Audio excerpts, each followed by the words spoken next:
प्रतिवर्षाप्रमाणे चालत आलेला हा नाम सोहळा अति उत्साहामध्ये याही वर्षी पार पडतो आहे आणि गोदड महाराजांच्या कृपा प्रसादानं हा नाम सप्ताह असाच अव्याहत चालू राहणार आहे आणि ग्रामस्थ मंडळी हा उत्सव साजरा करण्याकरता अत्यंत तत्पर असतात. त्यांच्यामध्ये उत्साह असतो आणि तो उत्साह वृद्धिंगत व्हावा, द्विगुणित व्हावा अशी महाराजांच्या चरणी प्रार्थना करतो. आणि सप्ताह कमिटीनं समिती अध्यक्ष उपाध्यक्षासह वर्तमान आदरणीय काकांनी माझ्याकरता ही सेवा सुपूर्द केलेली आहे, दान दिलेली आहे. जशी भगवान परमात्मा मला बुद्धी देतील त्याप्रमाणे यथामती यथावकाश या अभंगावरती विवेचन मांडतो. भगवान कृष्ण परमात्म्याने गोकुळामध्ये अलौकिक असा खेळ केला. जीवनामध्ये परमात्म्याच्या खेळ आहे, जीवनामध्ये साधू संतांच्या खेळ आहे आणि जीवनामध्ये आपल्याही खेळ आहे. पण आपल्या जीवनातला खेळ असा आहे की आपला जीवनाचा खेळ समाप्त होतो तरी आपल्याला खेळ कळत नाही. आणि खेळ हा अत्यंत आवश्यक असलेली गोष्ट आहे. खेळामुळं बुद्धीचं संवर्धन होतं, मनाचं संवर्धन होतं, शरीराचं संवर्धन होतं, शरीर बळकट आणि बलवान होतं. नुसतं बळकट असणंही भागत नाही, बलवान असावं लागतं. आणि बलवान शरीरामध्ये, बळकट शरीरामध्ये प्रबल असं मनही असावं लागतं. खेळामुळे या सगळ्या गोष्टी घडत असतात. म्हणून जीवनामध्ये खेळ अत्यंत गरजेचा आहे. पण खेळ असा असावा, तमोगुणी खेळ नसावा, रजोगुणी खेळ नसावा, सत्वगुणी खेळ असावा की ज्या खेळामुळं इहलोकामध्ये अहिकतेचा आणि पारलोकतेचा मार्ग खुला व्हावा, आपल्याला जीवनमुक्ती प्राप्त व्हावी असा खेळ अत्यंत आवश्यक आहे. काही वेळेस असा खेळ खेळला जातो की ज्याच्यामुळं आपल्या जीवनाचा खेळ खंडोबा होतो. विठ्ठल विठ्ठल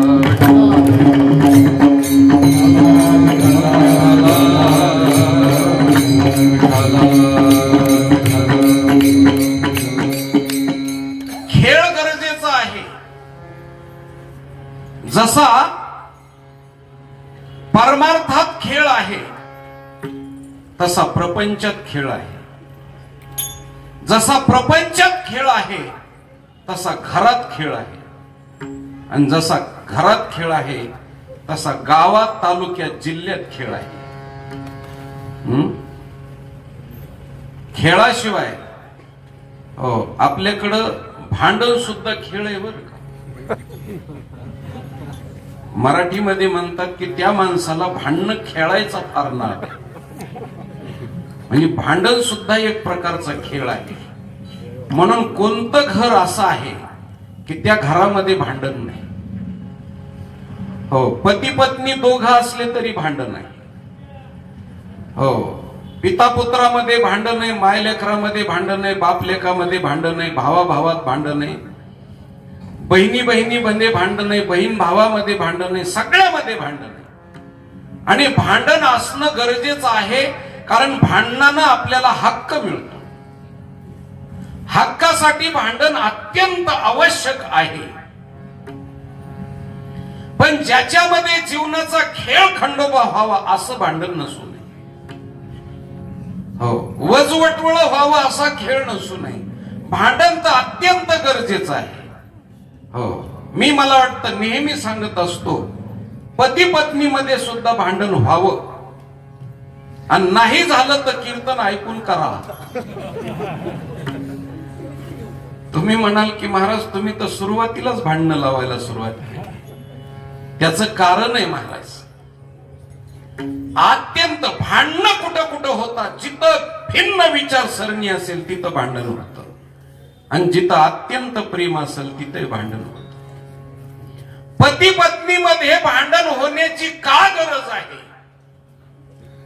तर जर ते रोज जर सारखे एकमेकाला बोलत राहिले तर खराच चढत नाही, रंग येत नाही. पण 4-6 महिन्याला एकदा उलटा झाला, आपण जसे मेथीचे कोथिंबिरीचे उलटे घेतो ना, तसा 6 महिन्याला एक उलटा घ्यायचाच. भांडण झालं 1 महिनाभर जर पती पत्नी एकमेकाला नाही बोलले तर 15 दिवसानंतर ते फुगलेले राहतात. पण त्याच्यानंतर त्यांना बोलावं अशी इच्छा निर्माण होती, पण रिबीन कोणी कापावं त्याचा प्रश्न पडतो, उद्घाटन कोणी करावं.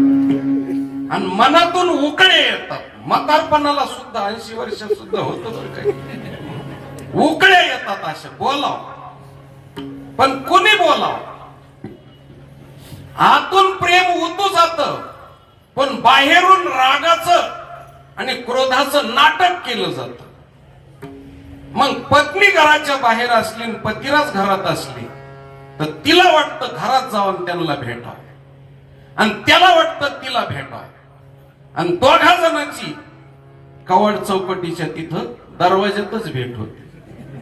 आणि भेट झाली की एकमेकाकडे नुसते असे करून पाहतात आणि मुरक्या हसतात. भांडणानंतर जे प्रेम निर्माण होतं त्या प्रेमाला पहिल्यापेक्षा उधाण येतं महाराज.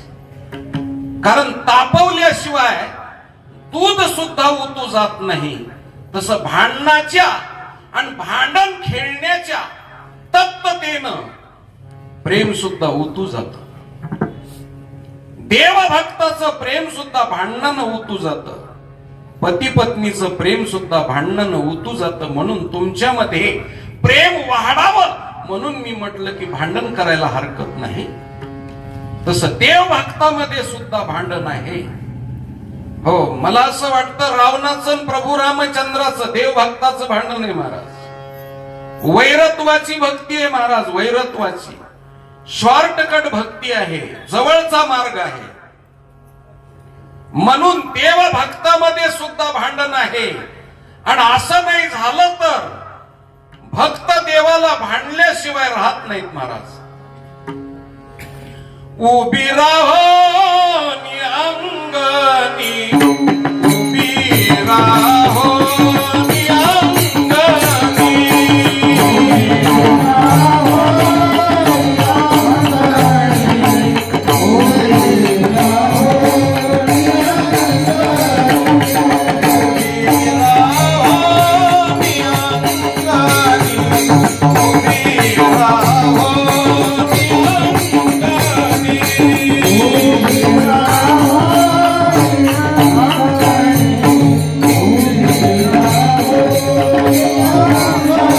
शिव्या दिल्या जनाबाईनं. सगळ्या संतांनी देवाच्या बरोबर भांडण खेळले.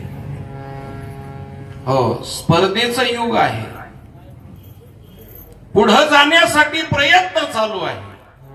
म्हणून जीवनाचा संघर्ष म्हणजे खेळ आहे, जीवनाचा संघर्ष म्हणजे स्पर्धा आहे, जीवनाचा संघर्ष म्हणजे भांडण आहे. म्हणून या दृष्टिकोनातून भगवान कृष्ण परमात्म्याने गोकुळामध्ये वृंदावनाच्या ठिकाणी खेळ केला. खेळ अधिकार गाजवण्यासाठी स्पर्धा, आणि तो खेळ कुठे खेळले त्या खेळाचं वर्णन आमच्या साधू संतांनी गोड केलेले महाराज. खेळ मांडियला वाळवंटी घाई, नाचती वैष्णव भाई रे. वाळवंटाच्या ठिकाणी खेळ मांडला. तुका म्हणे वाळवंट बरवे नीट आणि उत्तम. त्या वाळवंटाला स्टेडियम म्हणायचं. हल्लीच्या काळात काय म्हणायचं त्याला? स्टेडियम म्हणायचं. आणि यमुना मैयाचं वाळवंट म्हणजे स्टेडियम आहे. हो, आपल्या पंढरपुराला आळंदीला त्याच पद्धतीनं पैठणला वाळवंट होते. आता पैठणला वाळवंट राहिलं नाही, ते पाण्याखाली गेलं. पैठणचं वाळवंट तसंच, आळंदीचं वाळवंट तसंच, पंढरपूरचं वाळवंट. वाळवंट म्हणजे खेळाचं मैदान आहे वारकऱ्याचे. वाळवंटातच का खेळ, त्याच्यासाठी 3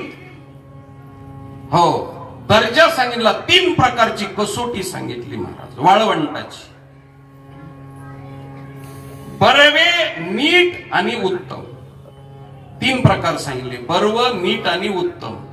आता बर्व म्हणजे उत्तम, उत्तम म्हणजे उत्तम, उत्तम म्हणजे नीट, नीट म्हणजे बर्व, बर्व म्हणजे आणि उत्तम म्हणजे बर्व, बर्व नीट. हे तिन्ही एकार्थवाची शब्द आहे. पण मग साधू संतांनी हे वाळवंटाला 3दा शब्द का वापरला? आणि शास्त्रीय परिभाषा तुम्हाला प्रतिपादन करतो. जर एका व्यक्तीनं एक गोष्ट सांगत असताना 3दा शब्द वापरला तर वदतो व्याघात नावाचा दोष निर्माण होतो. बरोबर आहे महाराज? वदतो व्याघात. पुन्हा त्याच्यामध्ये 2दा वापरला तर द्वैतापत्ती येते, 3दा वापरला तर दोष निर्माण होतो. म्हणून 3दा गोष्ट सांगू नये. मग संतांनी 3दा का सांगितलं? बर्व, नीट आणि उत्तम. तर त्याचं कारण आहे, बर्व वाळवंट, नीट वाळवंट आणि उत्तम वाळवंट 3 गोष्टी का सांगितल्या? तर ज्या वाळवंटामध्ये अध्यात्म सांगतो तुम्हाला, ज्या वाळवंटामध्ये क्रियामान कर्म उगवत नाही, ज्या वाळवंटामध्ये संचित उगवत नाही आणि ज्या वाळवंटामध्ये प्रारब्ध उगवत नाही, तिन्ही कर्माचा रास जिथे होतो ते बर्व, नीट आणि उत्तम. हल्लीच्या भाषेत जर बोलायचं ठरलं तर वाळवंट, तुम्ही आजही गोकुळ वृंदावनला जर गेलात तर वृंदावनाच्या ठिकाणी वाळवंटामध्ये आजही 3 वनस्पतीचा उगम झालेला नाही, उद्गम झालेला नाही, उद्भिज झालेलं नाही. हो, वृंदावनाच्या ठिकाणी स्वर्ग 3 वनस्पती म्हणजे येड्या बाबळी. येडी बाबळ कुठेही उगवती महाराज. आणि जेव्हापासून येडी बाबळ आली तेव्हापासून शहाणी बाबळ निघून गेली. शहाणी बाबळ नाही राहिली महाराज. येडी बाबळ. त्यानंतर आता तिला येडी बाबळ कशामुळे म्हणतात? येडी बाबळ तर जुनी होती ती, पण आता तिला येडी बाबळ म्हणतात लोक, आणि येडेच लोक येडी बाबळ म्हणतात. त्यानंतर 2ऱ्या नंबरची बेशरम. त्या बेशरमीचं नाव कोण्या बेशरमानं ठेवलंय काय? हो, ज्या टाइमला नवीन आली त्या टाइमला तिला बेशरम म्हणायचे. अजूनही बेशरम बेशरमच म्हणतात, परंतु ती कुठेही उगवती म्हणून तिला बेशरम म्हणतात. त्यानंतर 3रं जे आहे ते गाजर गवत. एखादी वेळेस जर चूल नाही झाडली तर ते चुलीवर सुद्धा डोकावून बघायला बसलेले, कुठेही उगवत. या 3 वनस्पतीनं सगळं साम्राज्य केलं. पण अजून वृंदावनामध्ये वाळवंटात यमुना मैयाच्या काठावरती ते 3 वनस्पती नाहीत. म्हणजे याचा अर्थ बर्व, येड्या बाबळी नाही, हो, नीट बेशरम नाही, आणि उत्तम गाजर गवत. म्हणून असं जे असणार शुद्ध आणि शुद्ध सांगण्याकरता ते वाळवंट आहे. त्या वाळवंटामध्ये भगवान कृष्ण परमात्म्याने खेळ केला. हो, यमुने तटी मांडीला खेळ, मने गोपाळ गडी अशी. हो, हाल मांडा, हाल मांडा आणि मोकळी सांडा वाहुगी. खेळ करायचा जर म्हटलं तर त्याला 2 पार्ट्या लागतात. माझी भाषा कळते का? हो, 2 पार्ट्या. कारण 2 पार्ट्या असल्याशिवाय गावाचा बी खेळ होत नाही. 2 पार्ट्या लागतात. आता पार्ट्या म्हणणं बरोबर नाही, कारण आपण पार्टीची माणसं नाही आणि पार्टी बी नाही. त्याच्यामुळं पार्ट्या म्हणायचं नाही, त्याला टीम म्हणायचं. खेळाच्या भाषेत काय म्हणायचं, त्याला टीम म्हणायचं. टीम म्हणल्यावर जरा थोडस वरच्या लेवलचं राहतं, थोडस म्हणजे त्याला बाद होत नाही कुठल्या प्रकारचं, म्हणून टीम म्हणायचं. खेळ म्हटलं की 2 टीम लागतात. आणि भगवान कृष्ण परमात्म्याने जो खेळ केला त्या खेळाला 2 टीम होत्या. एक टीम होती कृष्ण परमात्म्याची आणि एक टीम होती बळराम दादाची. लक्षपूर्वक माझं बोलणं ऐका. एका टीमचे अधिपती म्हणजे प्रमुख, त्याला खेळाच्या भाषेत काय म्हणतात, कॅप्टन. तर एका टीमचे कॅप्टन होते बलराम दादा आणि एका टीमचे कॅप्टन होते कृष्ण परमात्मा. बघा, पहिल्यापासून असंच चालत आलेलं. कळत असेल माझं बोलणं तर. हो, आता राम साहेब माझ्या समोर बसलेले म्हणून मला जरा भीती वाटते.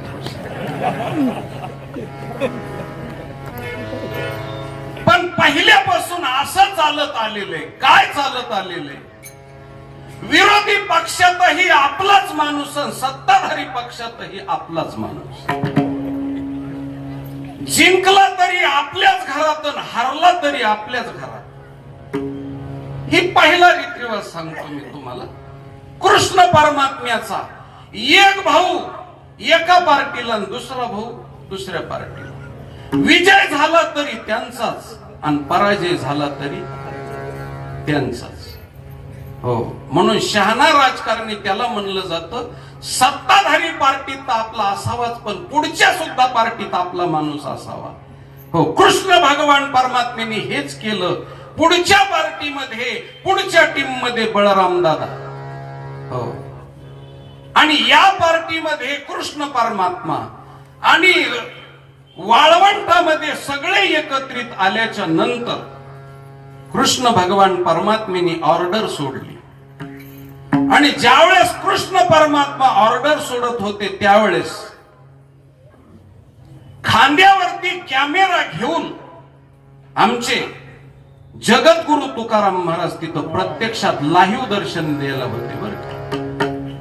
आणि आम्हाला लगेच इकडं कॉमेंट्री सांगण्याकरता लाईव्ह प्रसारण जगद्गुरु तुकाराम महाराजांनी सांगितलं.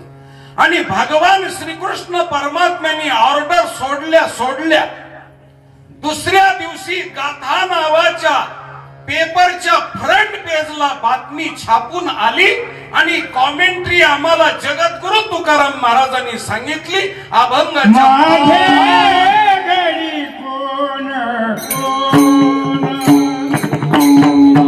हो, भगवान कृष्ण परमात्म्याने सांगितलं, माझे गडी कोण कोण निवडा भिन्न यातून.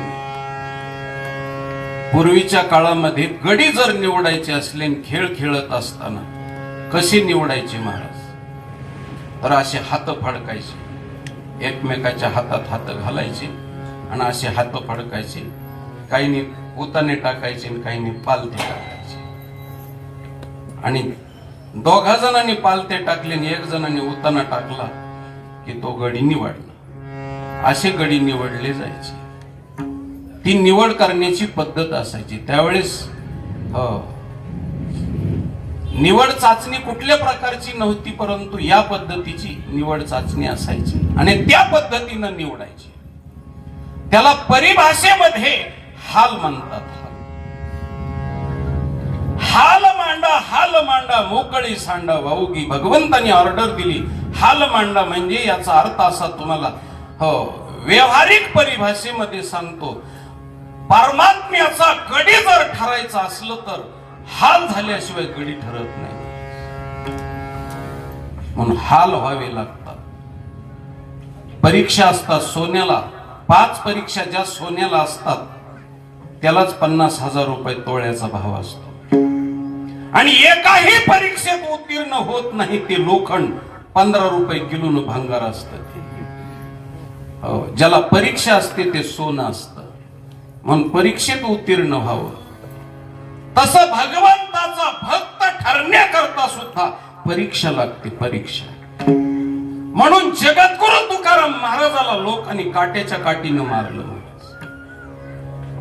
काय नुसत्या काठीनं मारलं नाही, बाबळीच्या त्या काठीला प्रत्यक्ष काटे होते, काटे, आणि काट्यासह वर्तमान जगद्गुरु तुकाराम महाराजाला मारलं. आताचे कीर्तनकार भाग्यवान आहेत, अजून कोणी ठोकले नाहीत. हो, आम्हाला त्यांच्या जीवावर नुसता मान आहे महाराज.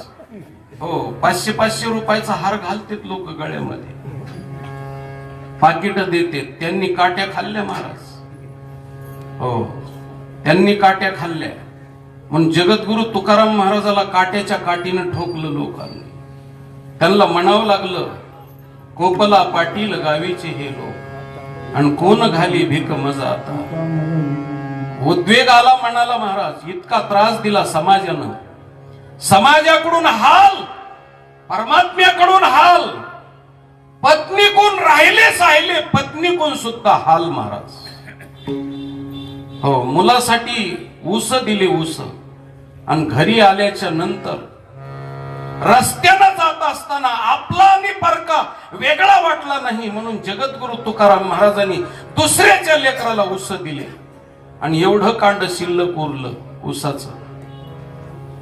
ते घरी आल्यानंतर पाहिलं तर हो, दाखवलं पत्नीला तिनं काय आणलंय पाहिलं महाराज. ते कांड घेतलं आणि कळलं की मोळीभर ऊस गावच्या लेकरांना वाटले, आणि आपल्या लेकरासाठी एवढं कांड आणलं. म्हणून जगद्गुरु तुकाराम महाराजाच्या धर्मपत्नीनं ऊस मारला महाराज, आणि त्याचे 3 तुकडे झाले. एक तुकडा बाजूला पडला, एक तुकडा जिजाबाईकडे राहिला, आणि एक तुकडा तुकाराम महाराजाकडे आला. सांगितलं, देवाने छान वाटणी केली, तुझ्याकडे एक कांड राहिलं, मुलासाठी एक गेलं, मला एक मिळालं. म्हणजे एवढे हाल झाले, एवढी ताकद होती. शरादपी शापादपी अखिल कोटी ब्रह्मांड नायक ज्यांच्या ताब्यात होता, त्या माणसानं शक्ती नाही वापरली महाराज. म्हणून सगळ्या जणांनी हाल केले. म्हणून तुम्हाला एक गोष्ट सांगतो, ज्याला कीर्तनकार व्हायचंय आणि ज्याला हा ड्रेस घालायचा आहे, त्यांनी हाल सहन करण्याची तयारी असेल तरच ह्या व्यासपीठावरती, या गादीवरती उभं राहायचं. समाज हाल केल्याशिवाय सोडित नसतो. कमी समाज पायावर डोकं ठेवतो, पण जास्त समाज डोक्यावर पाय देत असतो. म्हणून भगवंताचा गडी व्हायचा असेल, पत्नी व्हायचं असेल, तर तिला पहाटच्या 4 वाजल्यापासून संध्याकाळच्या 12 पर्यंत अहोरात्र सगळ्यासाठी झटलं पाहिजे. आणि आपल्या पोटाला मिळालं नाही मिळालं तरी हरकत नाही, पण घरातल्या लोकांची सेवा त्यांच्याकडून घडली पाहिजे. हो, जिला पत्नी व्हायचे तिची जर हाल आहे, तर देवाची पत्नी देवाचा भक्त होण्याकरता हाल कमी होते नाही महाराज, हाल होत असतात. आणि भगवंताची ऑर्डर आहे, हाल मांडा, हाल मांडा, मोकळे सांडा वाहुगी. जे मोकळे असतील ते बाजूला काढा, आणि जे हाल मांडून परीक्षेत उतरलेले तेवढेच.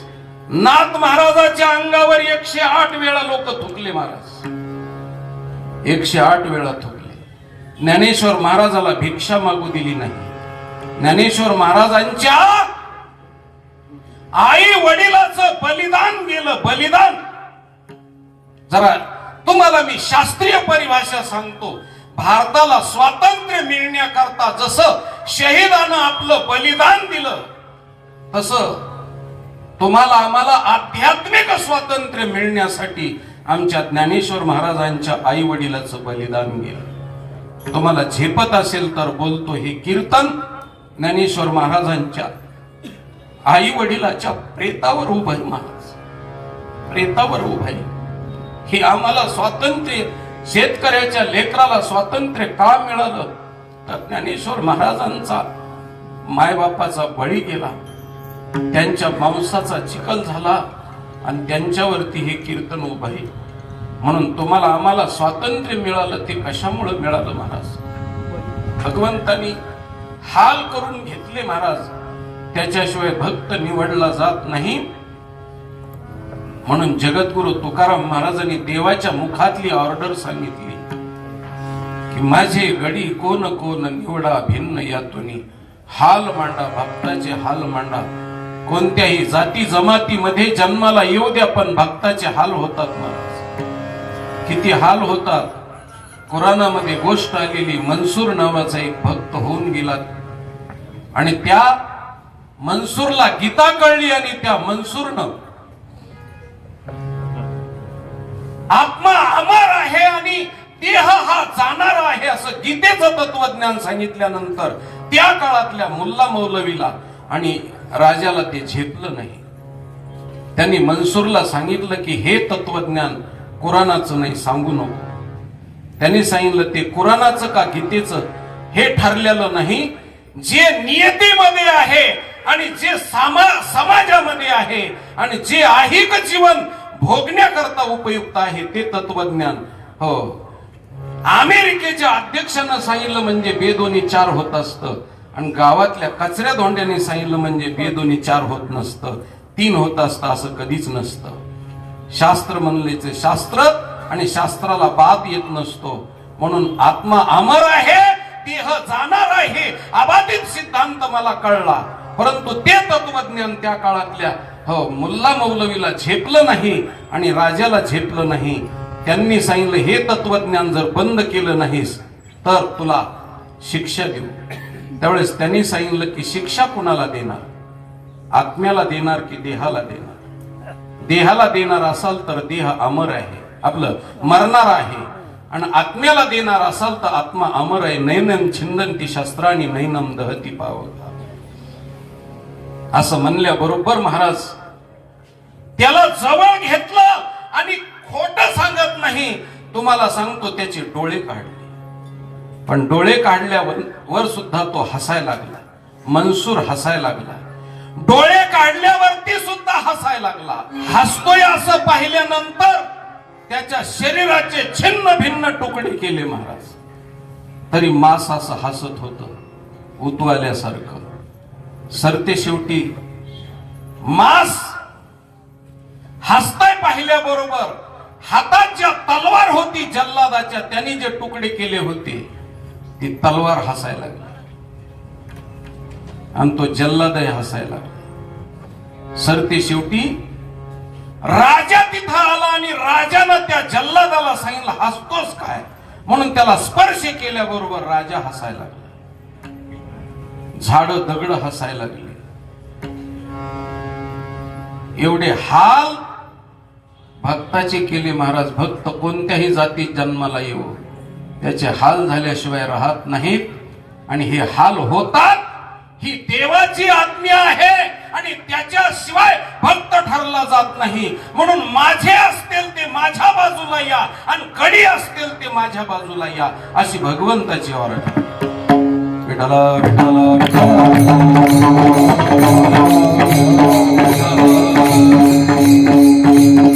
आता एका भक्ताने विचारलं देवाला, देवा तुम्ही म्हणतात माझे गडी कोण कोण निवडा भिन्न यातून. माझे असतील ते माझ्या बाजूला, निवडून बाजूला व्हा. पण एका भक्तानं सांगितलं, म्हणले देवा आम्ही सगळेच तुझे आहेत आणि तू म्हणतोस याच्यापैकी माझे असतील ते माझ्या बाजूला या. हे किती बोलणं संयुक्तिक आहे. मी आपल्याला छोटासा प्रश्न विचारतो. एका आईला 4 मुलं आहेत, 4 मुलं, आणि आईनं मुलाला विचारलं बाबांनो तुमच्यापैकी माझा कोण आहे. असं म्हटल्याबरोबर 3 मुलं गप्प बसले. 3 मुलं गप्प बसले, काही नाही म्हणले, खाली माना घातल्या गप्प बसले. पण 4थ्या नंबरचं बिलिंदर होत. त्याने आईला विचारलं आई तू असं विचारू नयेस आणि विचारित असशील तर माझं मत आहे तू शब्द माघारी घे. तिने सांगितलं नाही बाबा मी माघारी घेणार नाही. मी प्रश्न विचारलाय तुम्हाला की तुमच्या 4घापैकी माझं कोण आहे. असं म्हणल्याबरोबर मग त्या 4थ्या मुलानं विचारलं 2दा म्हणलीस तू, आता मला बोलायला परवानगी का. म्हणलं हो, भारतीय राजघटनेप्रमाणे स्वातंत्र्याचा हक्क आहे, मूलभूत हक्क आहे, बोल तुला काय बोलायचंय ते. नक्की तुला राग येणार नाही ना? म्हणले नाही. आमच्या चौघापैकी तू प्रश्न विचारलास की माझं कोण आहे असं जे विचारतेस ते मीच तुला विचारतो. तुलाच माहिती आमच्या चौघापैकी तुझं कोण आहे तुझं कोण नाही. माझी भाषा कळली. त्यांनी प्रश्न विचारला आईला, बरं आम्हाला काय माहिती? तुलाच माहिती आमच्या चौघापैकी तुझं कोण आहे तुझं कोण नाही. तूच सांग आमच्यापैकी कोण तुझं आहे म्हणून. आम्हाला काय कळत होतं? आम्हाला काय माहित होतं? तू विचारतेस माझं कोण आहे चौघापैकी असं बोलतेस, हे बोलणं संयुक्तिक नाही. आणि तू विचारतेस तर तुला पुन्हा मी विचारतो की तुलाच माहिती आहे आणि तूच सांग आमच्या चौघापैकी तुझं कोण आहे आणि तुझं कोण नाही. आईनं प्रश्न विचाराव का? नाही विचार. आईला शोभा देत नाही. तसं परमात्म्यानं प्रश्न विचारावा का? महाराज सगळे आम्ही परमात्म्याचे ममई वंशो जीवलोके जीवभूत सनातन हा मनषष्ट्य षष्ठानी इंद्रियानी प्रकृती स्थानी कर्षते. आम्ही देवाचेच आहोत ना. मग आम्ही जर देवाचे आहोत तर देवाने असं का विचारावं? माझे असतील ते माझ्या बाजूला या, माझे नसतील ते दुसऱ्या बाजूला जा, असं कशाला विचारावं महाराज? एका गावामध्ये एका महाराजाचा आश्रम होता आणि महाराज गोदड महाराजासारखे ब्रह्मचर्य धारण केलेले महाराज, वय वर्ष 26, तारुण्य मुसमुसून अंगातून वाहत होतं. चेहऱ्यावरती सौंदर्य आणि ब्रह्मचर्याचं तेज फाकलेलं होतं. काळेभोर केस पाठीमागं टाकलेले, भगवे कपडे अंगावर परिधान केलेले, कशाय वस्त्र आणि तेजपुंज असा असणारा पुतळा तो भिक्षा मागण्याकरता गावामध्ये यायचे. आणि गावाच्या आणि महाराजाच्या आश्रमामध्ये एका वाह्यात वर्तन करणाऱ्या स्त्रीचं घर होतं आणि त्या स्त्रीनं महाराजाकडे पाहायचं, रोज टक लावून पाहायचं. 6 महिने झाले. महाराजाच्या लक्षातच नाही आलं. एके दिवशी तिनं बोलावून घेतलं आणि महाराजाला विचारलं, महाराज थांबा दारामध्ये. थांबले. त्यांना वाटलं भिक्षा द्यायची, पण त्यांनी सांगितलं ताई काय भिक्षा असेल ती घाला. त्यावेळेस तिने सांगितलं, महाराज तुम्हाला भिक्षा घालायची नाही, मला प्रश्न विचारायचा आहे. काय प्रश्न विचारायचा आहे ताई मला? सांगितलं 6 महिने झालं मी तुमच्याकडे एकटक नजरेनं पाहते, तरी तुम्हाला माझ्या डोळ्याची परिभाषा कळली नाही. तुम्ही बाई आहात का गडी? तिनं प्रश्न विचारला, तुम्ही बाई आहात का गडी? असं म्हटल्याबरोबर डोळे झाकल्याने महाराजांनी सांगितलं, ताई मी कोण आहे हे मला माहित नाही, पण मला ज्यावेळेस अनुभव येईल त्यावेळेस तुला नक्की सांगितल्याशिवाय राहणार नाही. आणि महाराज ताडकन निघाले. अहो महाराज उत्तर द्या, त्याला काय अवकाश आहे? तुम्ही गडी आहात का बाई? तुम्हाला ओळखलं नाही का अजून? सांगितलं, ताई अक्का वाट पहा, वाट. परीक्षा एकदम नसते, वर्षभर अभ्यास करावा लागतो, नंतर वर्षानंतर परीक्षा असते. डायरेक्ट परीक्षेला बसता येत नाही. थोडं थांब, मी तुला उत्तर दिल्याशिवाय राहणार नाही. आणि महाराज निघून गेले. हा हा म्हणता 36 वर्षे गेले महाराज. आणि 36 वर्षाच्या नंतर एके दिवशी महाराजाचं देहावसान झालं. महाराज वैकुंठाला गेले. परिसरातल्या 5-50 गावाला दुःख झालं. नैष्टिक ब्रह्मचार्य तेजपुंज पुतळा परमार्थातला जाणकार माणूस गेला, दुःख झालं. आणि प्रेत यात्रेला हम जनता जमली, प्राप्त झाले, लोक रडायला लागले आणि महाराजाची प्रेत यात्रा सुरू झाली. झाल्याबरोबर प्रेत यात्रा स्मशानभूमीकडे जात असताना 36 वर्षापूर्वी दिलेलं वचन महाराजांना अजून मला दिलं नाही म्हणून त्या बाईला आठवण झाली. जे महाराज असतात ते खोटं बोलत नसतात आणि खोटं बोलतात ते महाराज नसतात. उत्तर दिलं पाहिजे म्हणून ती बाई आली आणि त्या बाईनं प्रेत यात्रेला आडवी उभी राहिली आणि सांगितलं, महाराज माझ्या प्रश्नाचं उत्तर न देता तुम्ही चाललात, तुम्ही गडी आहात का बाई? असं म्हटल्याबरोबर ते मेलेलं प्रेत तिरडीवर उठून बसलं महाराज. आणि त्या प्रेतानं सांगितलं, ताई मी गडी आहे गडी. तिने विचारलं, महाराज 36 वर्ष लागले का एवढं विचारायला? सांगितलं, ताई माझ्या इंद्रियानं जर दगा दिला असता आणि मी जर एखादी वेळेस व्यभिचारामध्ये गुंतलो असतो तर मी बाई झालो असतो बाई. पण मेलेल्या अवस्थेत उठून सांगण्याची ताकद निर्माण झाली, त्याला गडी म्हणतात महाराज. मेलेल्या अवस्थेतही उठून सांगण्याची ताकद आहे, त्याला गडी म्हणतात, त्याला पुरुष म्हणतात. नुसता पुरुष आपल्यासारखा पुरुष नाही महाराज, आपण पुरुष नाहीत, अर्ध्या स्त्रिया आहोत. म्हणून आपल्या अंगावरती 50% चिन्ह स्त्रीत्वाचे आहेत आणि आपण 50% यक्ष आणि 50% वाय आपल्या बीजामध्येच मुळामध्ये स्त्रीत्व 50% आहे. म्हणून आपण गडी नाहीत महाराज.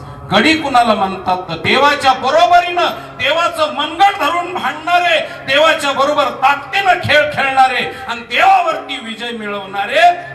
एकी केली ठाया बळी आणि आपलं एकी केली हातोफळी ठाया बळी पावले देवाच्या बरोबर. तुकाराम महाराज म्हणतात की आम्ही असे बलवान गडी आहोत आणि अशा बलवान गड्याच्या पुढं म्हणून स्त्री सुद्धा कधी कधी गडी होते महाराज. म्हणून जनाबाई, मुक्ताबाई, बहिणाबाई हे गडी आहेत महाराज. चौथ्या पुरुषार्थाला प्राप्त झालेले स्त्री असूनही गडी येत. आणि तुमच्या आमच्या सारखे सर्वसामान्य माणसं दिसायला गडी असूनही बाई आहोत. म्हणून जोपर्यंत आपले इंद्रिय एकाग्रतेने राहतात आणि इंद्रियाचा निग्रह केला जातो त्याच वेळेस गडी, आणि इंद्रियाचा निग्रह ढासळला की महाराज त्यावेळेस आपल्याला बाई पण येत असते. म्हणून बाई हा अधिकार आहे, गडी हा अधिकार आहे. आणि असा गडी देवाच्या बरोबर खेळ खेळण्याकरता लागतो. आणि अशा शक्तीचे गडी कोण आहेत ते माझ्या बाजूला या, आणि जे माझे नसतील ते माझ्या बाजूला जाऊन बलराम दादाकडे जा, असं ज्यावेळेस कृष्ण भगवान परमात्म्याने सांगितलं.